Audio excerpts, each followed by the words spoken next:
Hey, you're listening to the Level Up Creators podcast. Amanda Northcutt here, founder and CEO. We help digital creators build thriving, sustainable businesses they love, and we're so glad you're here. Welcome. My special guest, Brennan Woodruff, and I are tackling a super hot and controversial topic in the creator economy today, AI. And I'm so pumped to unpack this topic because Level Up Creators is a glass half full kind of company, and we see a pretty sunny future for creators who properly leverage AI. And Brennan and I will cover what AI is, what its highest and best uses are based on the information we have now, how to view AI, leaving all of the media fear-mongering and disinformation to the side where it belongs. And we'll talk about this all through the lens of content creators. But first, a little bit more about Brennan. Brennan has a deep background in finance and technology, working for companies like Deloitte, KPMG, and Uber. He is a first-time co-founder at GoCharlie.ai, which we'll discuss in detail today, and just moved from the Bay Area to the windy city of Chicago. And notably, Brennan has been a groomsman a whopping 35 times and officiated 3 weddings. Wow. Welcome, Brennan. Thank you. It's great to be here. If anyone wants to endorse a sequel to Katherine Heigl's 27 Dresses, I'm here for it.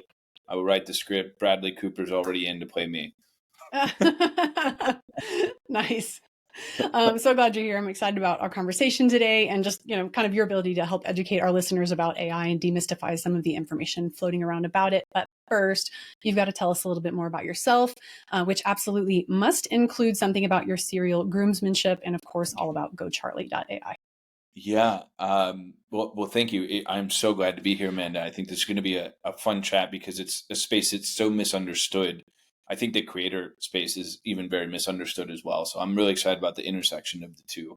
But myself, I grew up in a place called Evansville, Indiana. I went to Indiana University. So if there's any Hoosiers listening, go Hoosiers. Our basketball team will hopefully get it together by the end of this season.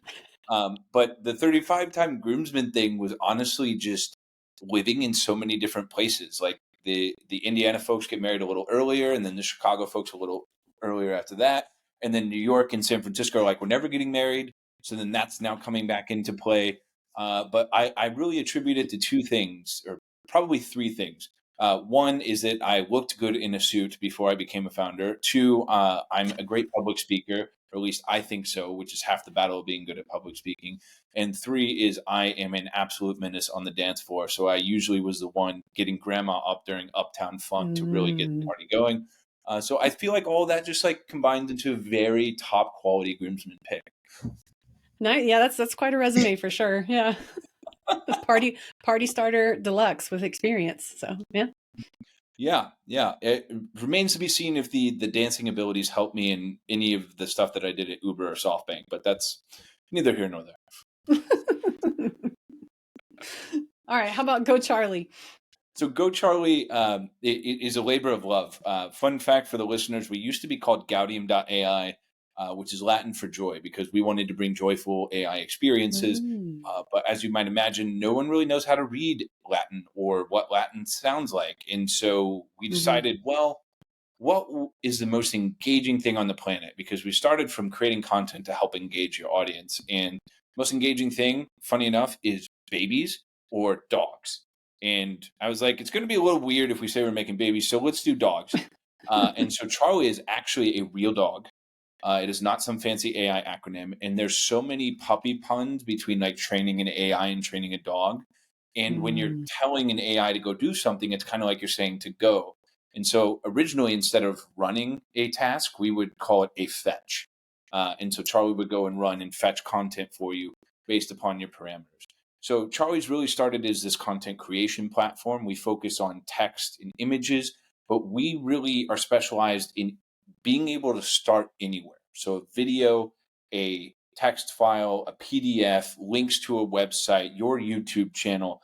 We allow you to use anything as inspiration.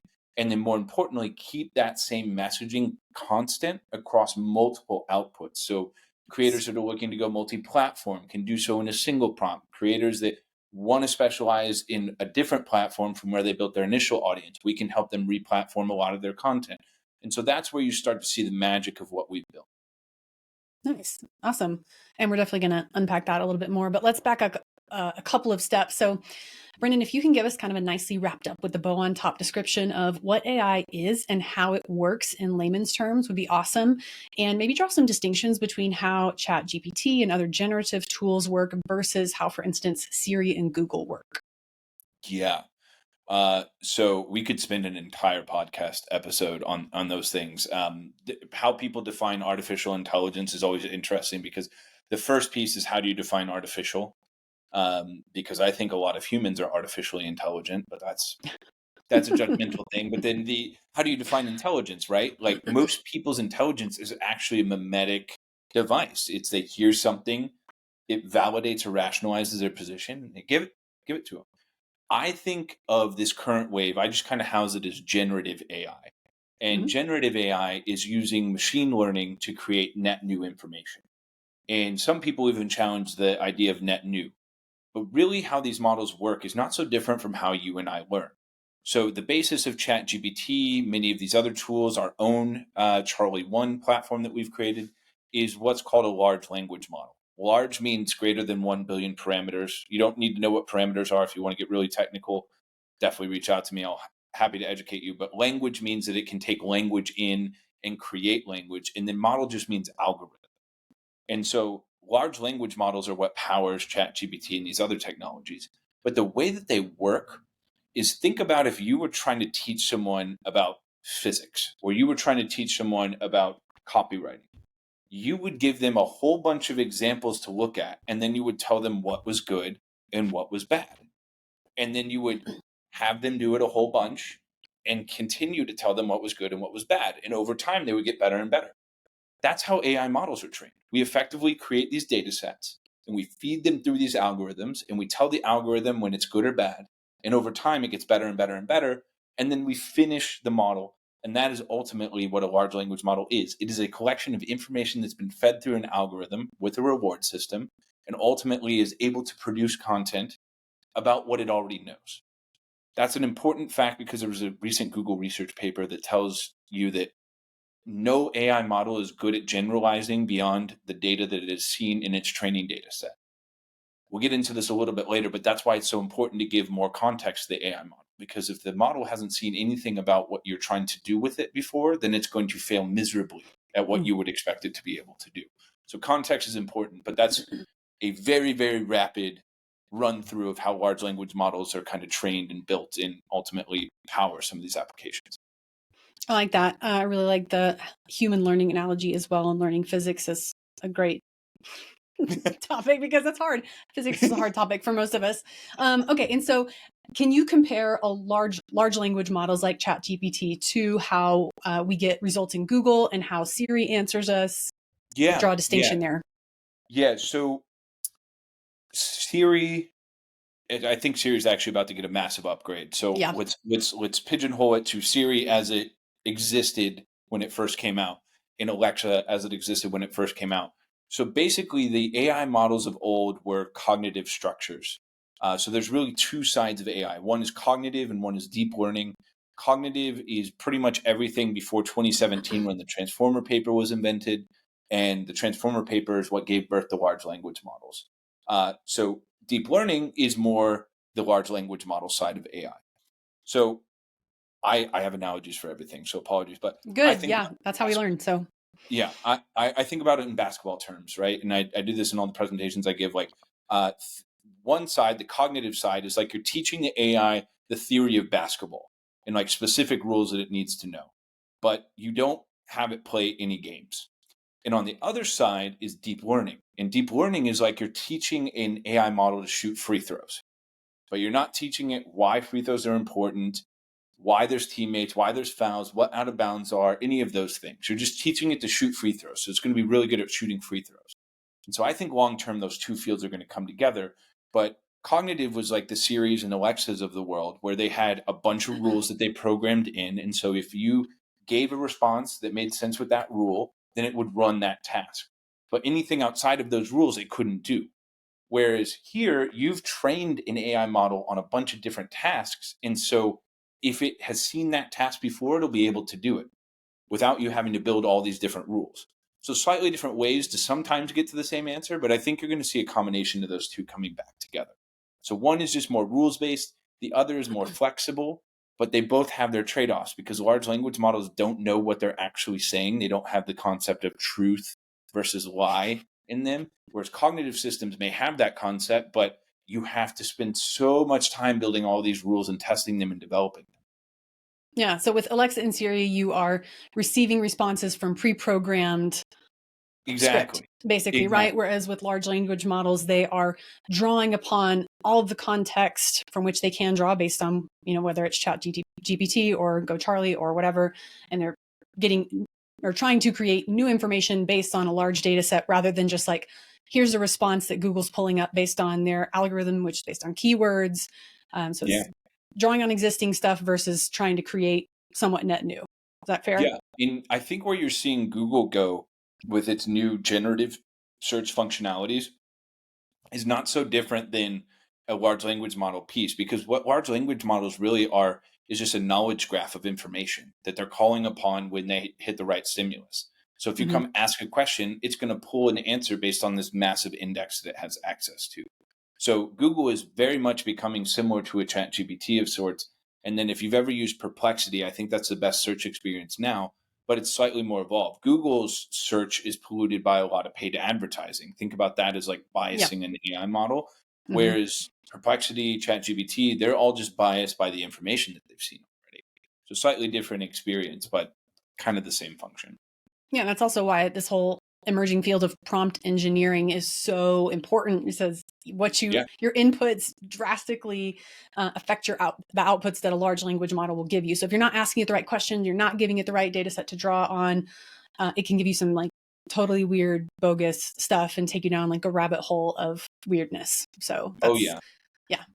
So how does, plenty of examples we will not get into today, but how does GoCharlie sort of like reduce the barrier to entry, if you will, for people who are not prompt engineers, right? Like what can you go into GoCharlie and do very quickly because of the way that it's set up? Yeah, so we, maybe as a fun fact, before I joined GoCharlie and we really turned this into something, my initial business idea was to create a music NFT platform that basically digitized Bowie bonds and made fan engagement a crypto-driven experience.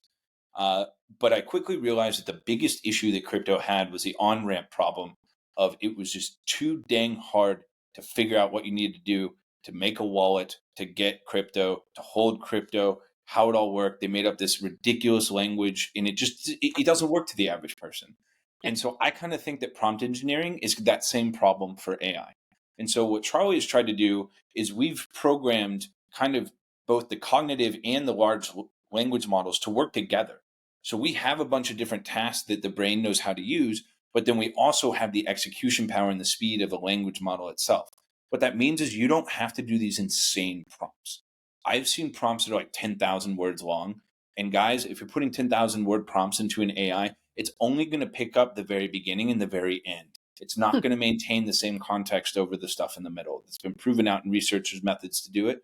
But what we aim to do is you can come to the platform and simply just say what you want.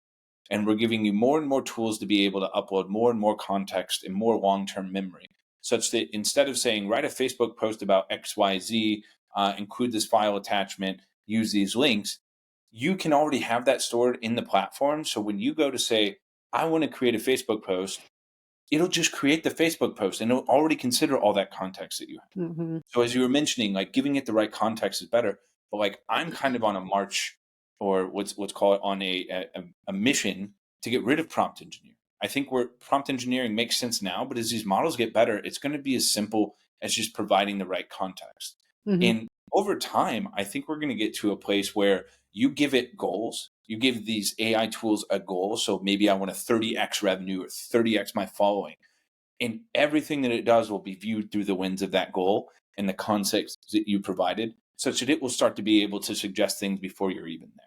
So I think prompt engineering is definitely a huge hurdle now. I don't see it being a huge hurdle long term. That's really cool. And I know a lot of people are really, really glad to hear that. And, OpenAI, I think we're recording this in January of 2024. I think their GPT store opened today. So I think that's one huge prompt engineering barrier that is being knocked down, because we're going to see all these little baby chat GPTs that can do specific functions. And so that's going to be a very, very interesting thing. And like, I'm super interested in how that goes. But okay, so give me some more examples of what you can do right now natively within GoCharlie without having to be a prompt engineering expert. Like, what are the outputs specifically that like content creators would benefit the most from? Yeah, so maybe providing a little bit of scientific context, because I think it's always fun to drop in little facts here. But before ChatGPT, which most people think is when AI really started, it started decades ago. But for most people, the tangible AI was ChatGPT. But before that, there was a model called GPT-3, was a step change in the internet in my mind. And ultimately, it was only available via an API. And can you guess what the majority of the GPT-3 API calls were for? I'm afraid to guess. It's okay. It's a safe space. All right, I'll save you the guess. So it was for SEO, right? Oh, So okay. you have a 175 billion parameter model. Remember, large means greater than 1 billion. 175 billion parameter model. That's super expensive to run. Very, very, very cost prohibitive to run, especially in today's modern cloud. That's why Microsoft and OpenAI did a partnership, because it's so cost prohibitive to run these models. So what we did with our first model in the first platform that we created is we isolated the 3 billion parameters that were necessary to create blogs for SEO, social media posts, email marketing, copywriting, all of that. And we built a model that just did that.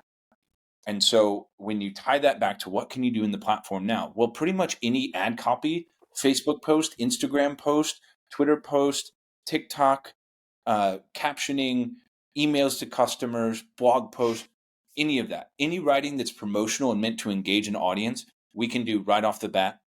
We can also do image generation, but not only image generation in 4K, we can do it in the aspect ratio of nearly every modern media platform that you're going to promote on. So we can do LinkedIn, TikTok, Instagram, Facebook, Twitter, YouTube, Square, landscape, horizontal, anything that you can think of. We can actually do the aspect ratios natively in the generated content and then edit the images on top of it. That's a huge thing with most other AI platforms, is they haven't introduced a way to edit on top of the images. But then taking it a step further, right? So all of those things that I just talked about, you can do in a single prompt.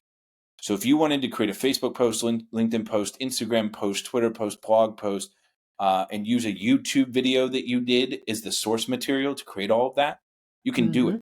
And so Charlie will tailor the outputs to each individual platform. It will tailor the outputs to your target audience based on its memory of you.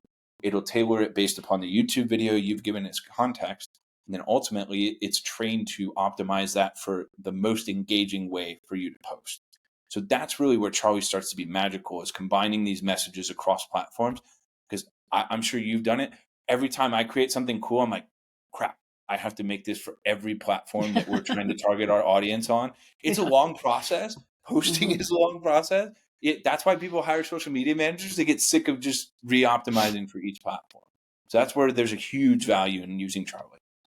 Cool. All right. That's awesome. I mean, we talk a lot on this podcast about content creator burnout and just the demands placed on content creators and multi-platform, multiple posts a day. It just gets to be far too much. So I hope that this is highly encouraging to everyone listening, that like, hey, not only is help coming, but help is here. You just have to take advantage of it. And you guys have, again, really reduced that barrier to entry with GoCharlie.ai. So that is super cool, super relevant, on brand, and should be applicable to literally everyone listening here. So that's super cool.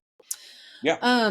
Maybe just on that point, because I've actually helped a couple creators through this. I think we often think about these AI machines as like content creator tools, but it's also very much a beautiful idea generation tool. That's something that I hadn't really thought about and has become an increasing part of my workflow. Like, we were redoing all of our messaging for our website, and I was like, these are the words that I want people to know us for, but I don't know how to like put that into a succinct message. And so I just threw it into the blender of Charlie and came out with perfect ideas. Or I'm like, what should we create videos about to talk about these topics? Or here's my website. What are some platforms to target, and what should I be posting about for those platforms? So not only does it help you get the content that you want created and help you tell those stories across platforms, But the biggest thing for burnout for me was just, I don't know what I'm supposed to be saying. And Mm. Charlie can help with all of those aspects that often don't get talked about in those conversations.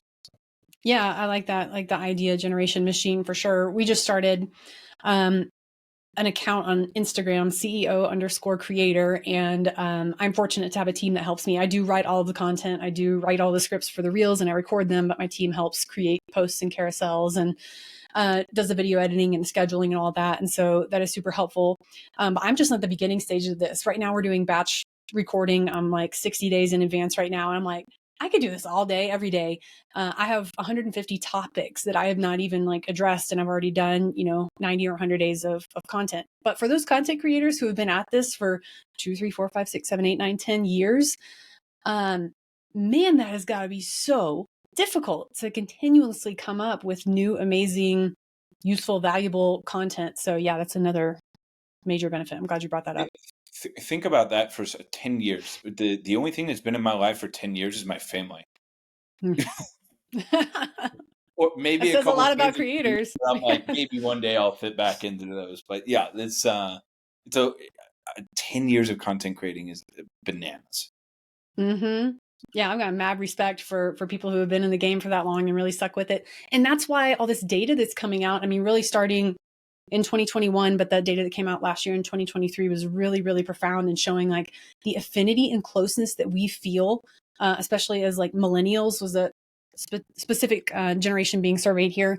How much we trust and like and feel like we truly know on a personal level the half a dozen or so content creators that we follow most closely. So that is a weird thing that you just said. The only thing that's been in my life for more than 10 years is family, but then like I'm sure you and I both follow creators that have been in the game for at least that long. So yeah, my hat's off to creators who have been doing that forever, which is why my company exists, so we can help people monetize that they've built, right? And y'all too. Exactly. And I find with a lot of those creators, they are experts in knowing when it's time to refresh or repurpose. Like that's the ones that I've seen stay the longest have found ways to bring old content back to life. That's actually a tagline that I use for us sometimes, like bring your content to life, because most creators, most businesses have all this rich history, rich sets of information. Let's find a way to tell that story in a new way. Yeah, I like that angle. I can definitely generate a lot of new ideas. Okay, let's shift gears just a little bit here. So I've read some LinkedIn posts, articles, seen survey results, and listened to interviews of creators talking about AI. And I'm definitely picking up on like an undercurrent of fear of the unknown, fear of creators being replaced, fear and apprehension about AI generating content that poses risks of like copyright infringement and things like that. Obviously, there's like huge lawsuit going on right now between OpenAI and the New York Times. And so this is like a whole another emerging field coming out of the advent of AI. Are you picking up on those same things? And if so, kind of like what's your POV on all of that? And if not, what trends are you seeing? So I greatly understand the concern. Mostly because I did something that took me 3 months to do at my time at Uber in 5 seconds. There's actually a YouTube short about this. And I am just deathly tired recording it. So apologies for the face that I make in that video. But like there's serious concern there. There's certainly jobs that the value of them will be deflated in price. And there's certain jobs where the work is just going to change. Funny enough, though, my theory is that the creator economy will be so spurred by AI. And so let me give you a little background on why I think that, and then hopefully help dissuade some fears. But if I think about how do people normally find things on the internet, it's historically been a Google search. Now a lot of people are using ChatGPT. Well, why are they using ChatGPT? They're using ChatGPT because they can ask questions and they can get the actual answer rather than some engineered result based on paid advertising and auctioning. Perplexity is a great thing for this. But eventually these machines and these systems are going to have to refer out to pages. So let's say that SEO or AI generated blogs just ruins the internet, just pollutes this ability to find real information. Well, where are people going to go? Where are people going to find connection? And to me, that's the social media platforms. That's the newsletter communities. That's the private Slacks. That's the private Discord. And I honestly, I got to tell you, the best people at doing that stuff are creators. The best people at running those audiences, of being visible there, are creators. So I actually think that AI is going to spur a blast off for the creator economy. Now, where do I have concern about that theory, right? Because this gets super interesting as well. And the real concern I have is more about AI influencers. And so I'm not talking about people that talk about AI, because those people sometimes piss me off because they don't know what they're talking about half the time, and they're shilling stuff and they're Mm. shilling courses of people. I'm like, guys, I appreciate the hustle, but like, be real. Talk to people that actually know what's going on. But I more mean from a perspective of AI influencers, where we're just replacing humans entirely. Yeah. And that is where it gets super tricky to me. I can definitely see some fears there. I can also see the benefit of an AI influencer as a brand, because you can take people on this journey of someone. Like, I got really concerned when someone said they were going to create this like yoga girl that had anxiety, and then they were going to take her posts on the journey of her finding meditation and like improving her life as a result of that. And then once they had people hooked on that story, they were going to insert some beauty line that changed her life. And I was like, that's a whole level of marketing I hadn't even really thought about. But you don't have the scandals that can come with typical influencers. You don't have the like kind of personalities that you have to deal with sometimes in the creator economy. But if I really think about it, people want to buy from authentic stories. And so I think that this is actually going to push us to more authentic interactions in a way that I was hoping the internet was going to go for a long time. So I think if you are being authentic, you are bringing products and stories to the table that help people, I don't think that you have anything to worry about. And to be honest, I think AI is going to be your best friend in making that large scale impact and the impact that you're hoping to make. So that's my soapbox story, Mm. but hopefully, I think it will come to fruition. But obviously, there's certain things that we just haven't seen coming. Yeah. Yeah. And I like that you brought up the human element here, because humans know humans. Humans can identify, oh, this was written by a freaking robot. Like, are you kidding me? I can tell this is not human language.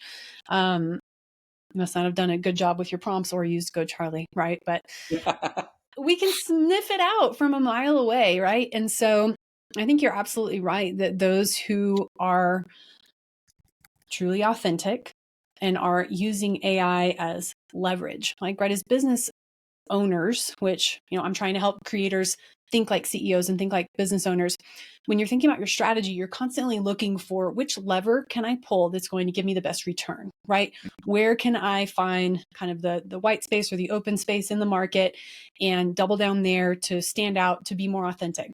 And so if creators kind of look through AI and their businesses with that lens, I think the lever to be pulled here is to create efficiencies and, maximizing existing workflows. Like, you're talking about, like, okay, I have this source piece of content. We're making an hour-long podcast right now. Okay, I need 20 YouTube shorts from this. I need, a post every day for 14 days or whatever for Instagram, Twitter, and TikTok.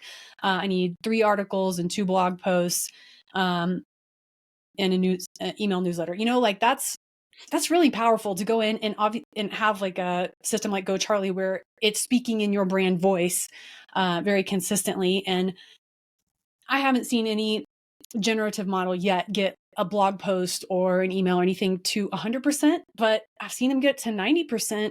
And that's a massive time saver. And at this point, like, if you're not on the AI train for like maximizing the creation and distribution of your content, it's like, that's no longer even a strategic advantage to be had. It's like you're behind if you're Yeah. not doing that, right? Yeah. So view it as a tool, right? It's something to be helpful, not to replace you, but really elevate your authenticity and voice and POV in the world. Yeah. I think this is a sound clip that I find myself saying more and more and more these days, but the current iteration of AI is intelligent amplification.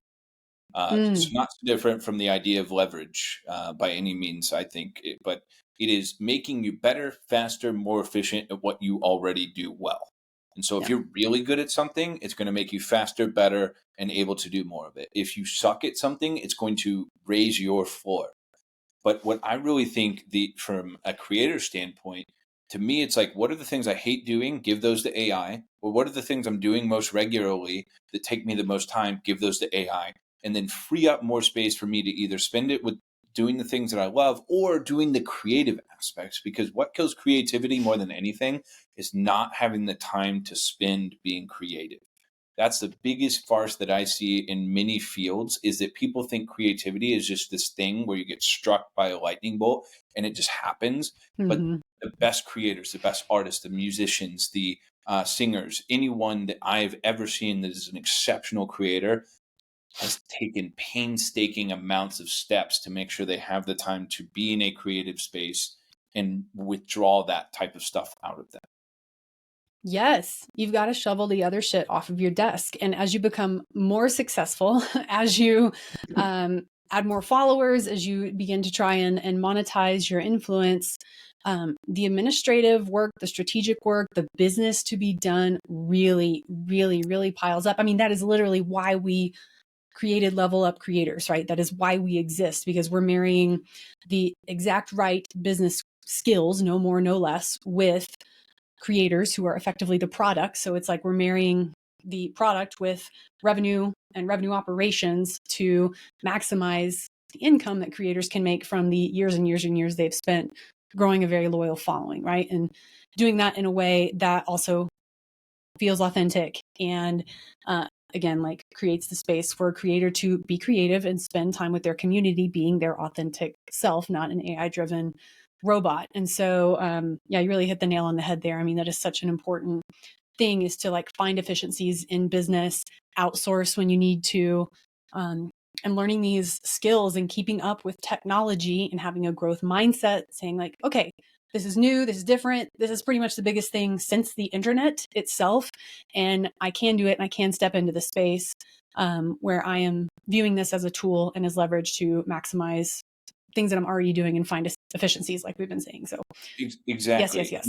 Maybe a finishing point on that exact concept is the inverse of it, right? There's some people that think AI is just supposed to do everything for them, and those are the people I find the most frustrated with using Mm. it, and the ones that just like simply don't adopt and then get left behind. Is like, I think there's a lot of people that are burnt out right now. Like post-pandemic burnout is a real thing. Creators is even more so, because like marketing dollars are drying up. People are trying different channels to work with creators, and so people are having to do more to get the same kind of results. And I think that this was a frustrating problem even for us early days. People are like, "Well, can it do this, this, this, and this?" And I was like, you're basically asking the AI to do the whole job. And like, I'm okay with that, but are you okay with that? Because then if it can do the whole job, then is your client going to want you to use this? Like, what would be the reason for paying you? So Mm-hmm. it's an interesting part, but I would say if you're expecting AI to do everything right now for you, you're probably going to be in a bad place. Yeah, that's definitely true.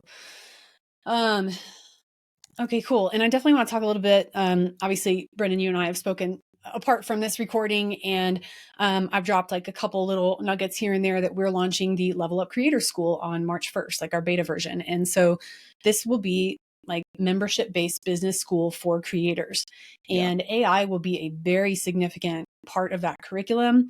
Collaborations with GoCharlie, having you on, Brennan, for like workshops and hands-on.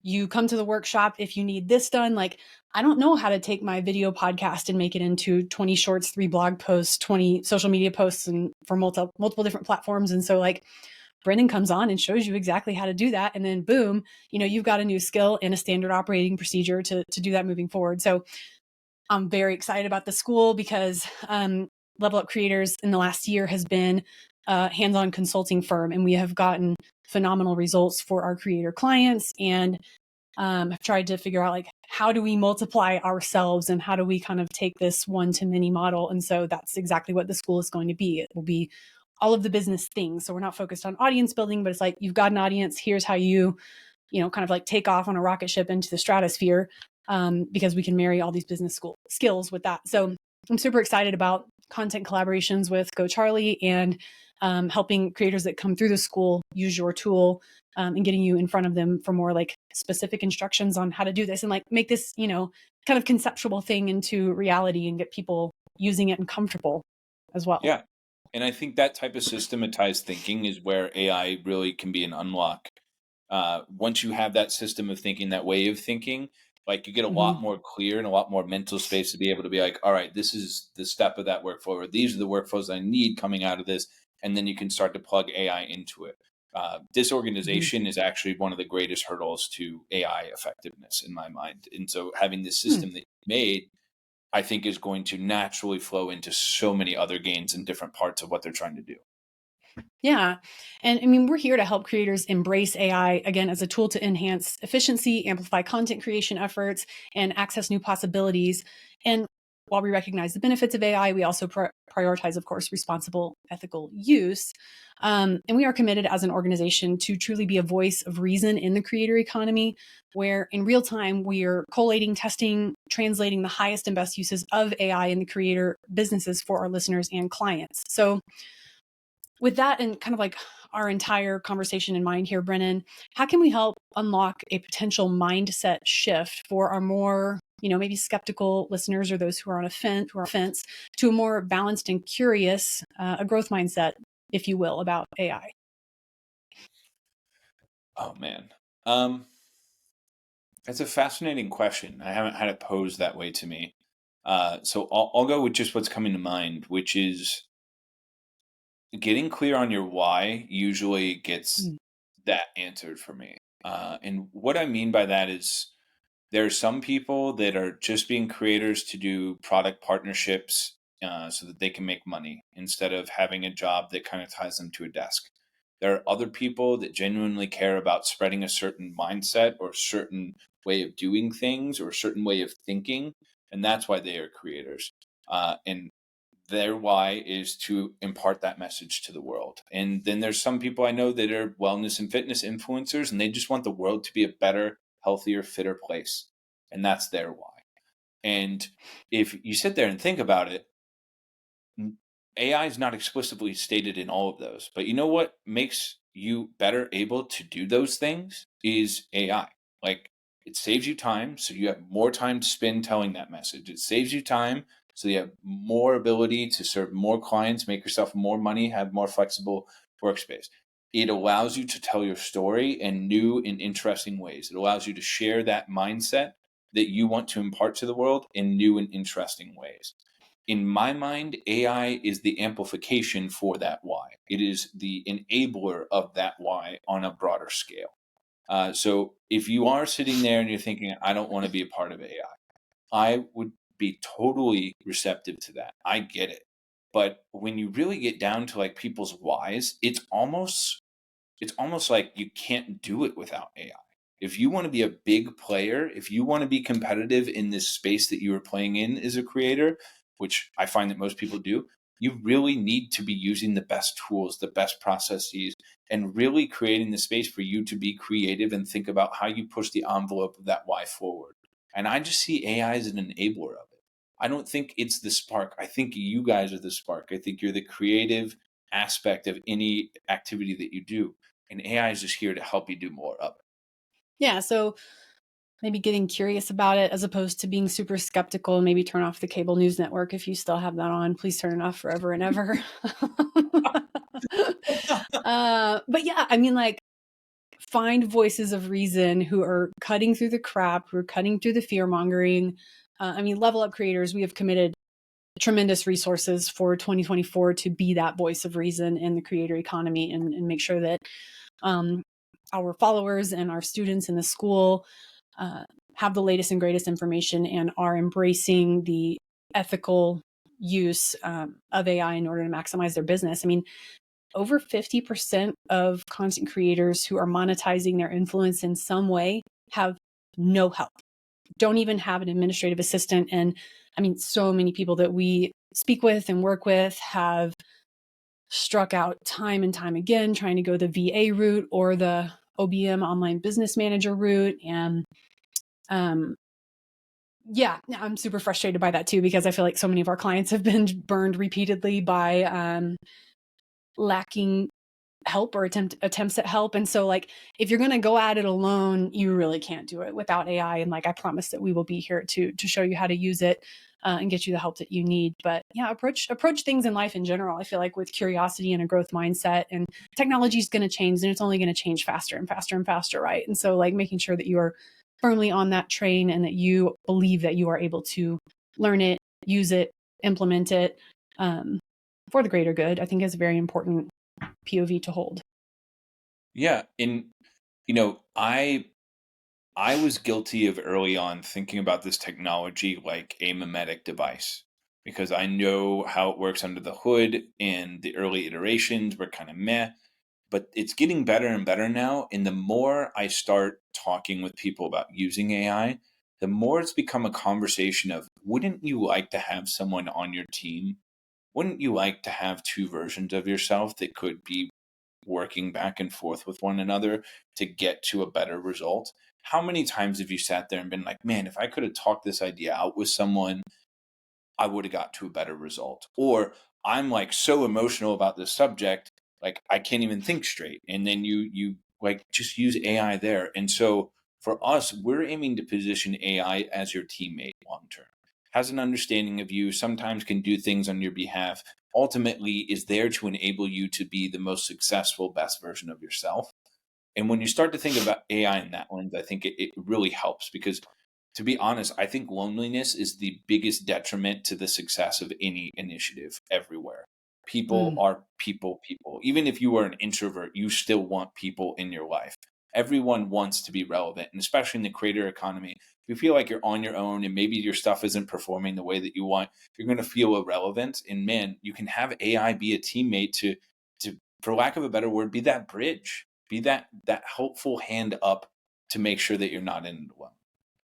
Yeah, that's super interesting. I'm going to take this a really strange direction, but I'm sitting here thinking about like unusual, or maybe not unusual, but uses for AI that I never would have been able to think of in my whole life. Like, I'll come back to the loneliness thing, but I think 2 weeks ago, a story dropped that like MIT researchers were able to discover a new classification of antibiotics that kills like treatment resistant bacteria that our current drugs cannot kill. And they did that because AI was able to run through all these different models that like would have taken years and years and years and years to go through in a lab. And so I think that's a very interesting use case. I know another woman who is very interested in AI being like a conversation partner for Yeah. people with Alzheimer's, for instance. And so, like, AI doesn't Yeah. judge, and AI can talk back to you and have conversation with you, and it will have the same conversation with you 18,000 times without ever getting frustrated or anything like that. So, coming back to loneliness and just so many um, wide and far-reaching potential applications of AI. So what else? I'm totally putting you on the spot. This is not in our notes, but what other interesting applications of AI are you seeing, or do you foresee? If you have any quick thoughts on that. You know, one of the weird ones that I heard a lot of people do in the early days was writing their wedding speech for their daughter's wedding, to take it back to the groomsmen thing, like full loop. I was like, Yeah. you get to do this one time if your wife, if your daughter did it right, and you're gonna let AI write this thing, like. But I sat there and thought, like, maybe you're embarrassed, maybe you need someone to help you over that hurdle, maybe that's there. So that's definitely one of them. This is a bit more controversial, but I actually think that the AI girlfriend thing and the AI friend thing is going to do more to improve the quality of the world than we ever thought. How many sick, sadistic people are just that way because they are crying for attention? They are lonely. They've spent too much time in their own head and thinking a certain way. And even just the introduction of an AI bot that they can interact with, I think will do more wonders for the world and how people operate in the world. There are also AI bots constructed to teach people how to talk to the opposite gender or romantic interests. I actually think that's a super valuable use case because honestly, what we see in movies is like so far off from how I would ever treat anyone normally. Unless it's a Hallmark movie, because I'm a hopeless romantic. But even Hallmark movies, I'm now scared of like the man that never left his hometown. My girlfriend goes home for Christmas. But it's one of those things where like, I think those are weird use cases at first. But when I take a step back and think about like AI companionship, just the benefits far outweigh the weirdness. So that's definitely another one. And then, man, just image generation is such a weird one. Like, Yeah. I've seen some wild stuff. Like, I don't know why the Pope wearing a Balenciaga puffer coat became like this internet sensation, but man, it is hilarious. So, like, that's definitely a weirder one because, like, if you think about image generation, I always think about, well, what's the business use case for a lot of these products? Yeah. In image generation, I think about ad creative. But no AI model is really good at creating typical ad creative with like text overlaid and like ribbons and all that stuff.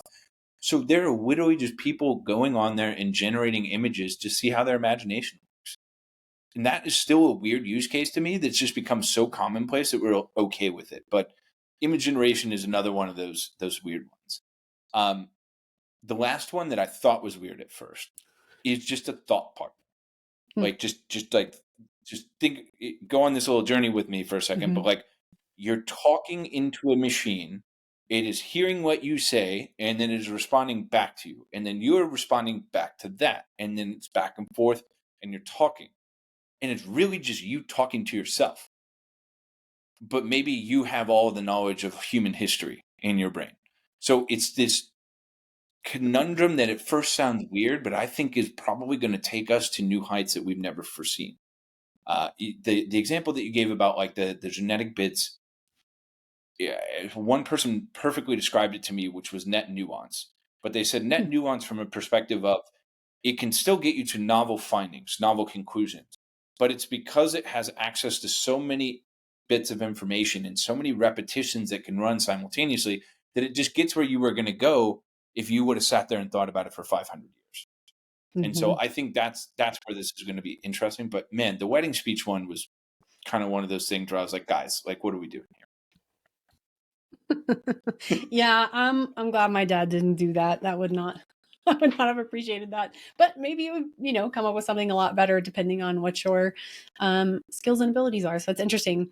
Yeah, so many applications. I mean, some of the stuff that I have yet to try it for, but I'm interested in, like meal planning, build a grocery list, Yeah. give me recipes, stuff like that. Like I have this in my refrigerator. What can I make tonight? Kind of a thing. My parents have a grass fed cattle ranch in southern Oklahoma, and they were wanting to put like a Ooh. sign along the highway, like on their land, and they were trying to figure out quickly, like, okay, well, what are the county sign rules and regulations or whatever? And we're like, all right, let's pull out Chat GPT and like introduce my boomer parents to large Yeah. language models, and so we were able to like very quickly find answers. And then I was writing a speech that I'm giving next week over the holidays, and so we use Notion's kind of like our second brain Yeah. for work. Like our entire knowledge base is in there. We're a very young company and probably have 300,000 words that we've written into Notion with standard operating procedures and everything like that. And a lot of my like Nice. knowledge base I've externalized into Notion, and they have this cool little AI widget where the large language model that it's drawing upon is the information in your Notion instance. And so I was like Yeah. needing a bio for myself for the host to introduce me at this thing I'm doing next week. And so I typed into Notion, like, who is Amanda Northcutt? What is Level Up Creators? Like just really interesting kind of stuff. Yeah. And then, I've got tidbits on pricing strategy, for instance, and this podcast and that podcast and that podcast. We have all of our podcast transcripts in Notion. And so I was able to ask, okay, explain to me what value-based pricing is and all of the factors that go into deciding on price points for digital products. And it aggregated information Yep. from, 15 different pages within our Notion instance. And I was like, these are all my thoughts. But I mean, it would take me hours to like go and Command F and like find all of those things, even within our own Notion instance. So, I mean, we are finding many, many, many efficiencies well beyond that in our business with it. And again, we'll like very diligently pass those on, but it's a whole new world. Super interesting. I feel like an old person saying that, but I am an elder millennial and I own that proudly. So it's cool. No, no, it's a whole new world, a dazzling place I've never seen.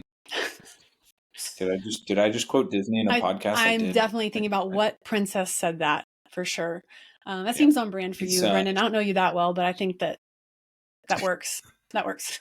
I don't know how to take that, but I think it's a compliment, so we're going to take Yeah. the compliment. And it was definitely Jasmine for those following along at home. Thank you. Yeah, Aladdin. Yes. Okay. Awesome. Well, let's bring us back to the creator economy and we'll kind of land the plane. Brendan, I would love for you to call your shot on the future of AI in the creator economy, right? So 2 years from now, how will it be used? What advantages will creators who are embracing AI now and into the future have over those who are like on the tail end of the adoption curve? Is there anything else you would like to share before we sign off? Yeah, so couple things. One, I think AI influencers will be a cool fad, but as the internet gets flooded with them, it will be useless. So I don't see AI influencers taking off in the way that we think that they will. I do like AI influencers from a perspective of digital clones. So making yourself 24/7 available. That sounds like a lot more useful use case. Kind of what Meta did, but a lot more personalized Hmm. to your audience and your messaging. So finding ways to make that technology available for people to be able to contact you and ultimately refer into you just expedites your messaging. Another one that I think is just like creators will all become multi-platform because it will be so easy for AI to optimize across different platforms. That Mm-hmm. seems like a given to me. And then I think the third one that is often overlooked, but we talk about how these systems can get an AI brain of you or your brand or your company and create as if they were that thing. But I think what is not talked about often enough is giving the information about your target audience into a system and being able to test concepts, ideas, things that would resonate with them. And so I think creators will start to adopt it from that lens and that perspective of how do I learn more about these people that I would want to resonate with? How do I, before I get to prime time and put it out there, how do I test that this is going to work? Or how do I get other ideas in using AI as more of that mirror of your audience? So simulation. So I think that's kind of where I see in the near term. In the long term, I see creators basically becoming and having the impact of large scale companies using AI agents to do a lot of pretty much everything besides what they're creating. So that could be you could just be a solopreneur and you could have 25 AI agents running every other part of your company at your discretion. I call this the solopreneur, but like the super version of it. Super solopreneur. And I think that will only be successful if they have the mindset that you guys are implanting into it with your programs to think about those types of things. Interesting. Wow. It's going to be so fun to watch this unfold. And yeah, but I mean, creators like doing their own thing. I mean, creators often see like their accounts and their audiences as their babies and like don't really want to release control to other people. So this is kind of a way to facilitate running a bigger, more profitable business without having to sort of like give up or cede control of your baby. We do advocate doing some of that to trustworthy people like us, but I totally understand the sentiment. All right. Well, thank you again for joining me today, Brennan. This was super fun. Where can listeners find you online? Yeah, so I'm fairly active on LinkedIn. Some posts are cringier than others, but try to make it authentic myself to really practice what I preach. Mm-hmm. I'm also on Twitter. It's super simple. Brennan Woodruff on both of them. One has a dog emoji at the end of it. I'm also on Instagram. That's more personal, but it's Brennan Woodruff there as well.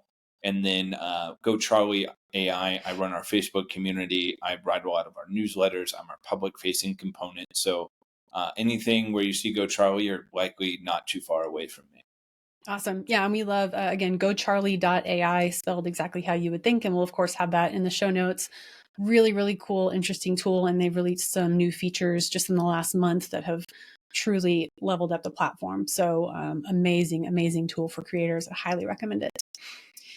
All right. Well, time is precious. Thank you again for sharing yours with us. Level Up Creators exists to amplify the voice, reach, and impact of creators making a positive difference in the world. With your expertise as our focus, our team of strategists, marketers, sales pros, product developers, administrators, and tech gurus handle the heavy lifting of building and optimizing a profitable business that will transform your life for good. Subscribe to the show and check out WeLevelUpCreators.com to sign up for our newsletter, where we share weekly actionable business tips for creators just like you.